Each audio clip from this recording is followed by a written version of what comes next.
Halo teman-teman, hari ini aku akan cerita bagaimana sih pembangunan Bait Suci kedua di Yerusalem ya oleh bangsa Yahudi. Nah, jadi Bait Suci pertama ini atau Bait Sulaiman itu dibangun sekitar abad ke-10 sebelum Masehi ya, kemudian dihancurkan oleh bangsa Babilonia di bawah Raja Nebukadnezar pada tahun 586 sebelum Masehi, dan banyak orang Yahudi itu dibuang ke Babilonia pada saat itu.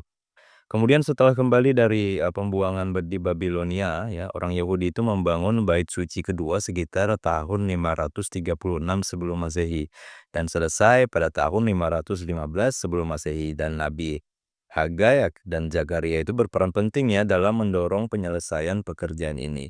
Kemudian juga Bait Suci kedua ini diperluas ya, Pak, dan direnovasi besar-besaran oleh Herodes Agung, ini disebut dengan, Bait Herodes.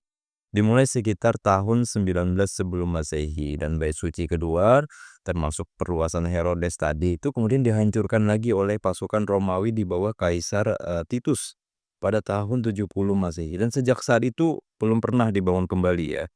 Jadi Bait Suci pertama dihancurkan oleh Raja Nebukadnezar, kemudian yang kedua ini dihancurkan oleh Kekaisaran Romawi. Nah, saat ini tidak ada Bait Suci yang berdiri di Yerusalem ya. Jadi lokasi historis Bait Suci yang dikenal sebagai Bukit Bait Suci itu sekarang ditempati oleh Kubah Syahra atau Dome of the Rock atau Kubah Emas ya, dan Masjidil Aqsa. Jadi ini masuk dalam situs suci umat Islam. Kemudian dalam Yudaisme Ortodoks itu terdapat keyakinan dan harapan yang kuat bahwa Bait Suci ketiga itu akan dibangun kembali di masa depan sebagai bagian dari penebusan. Nah, rencana dan seruan untuk pembangunan kembali ini sering muncul ya.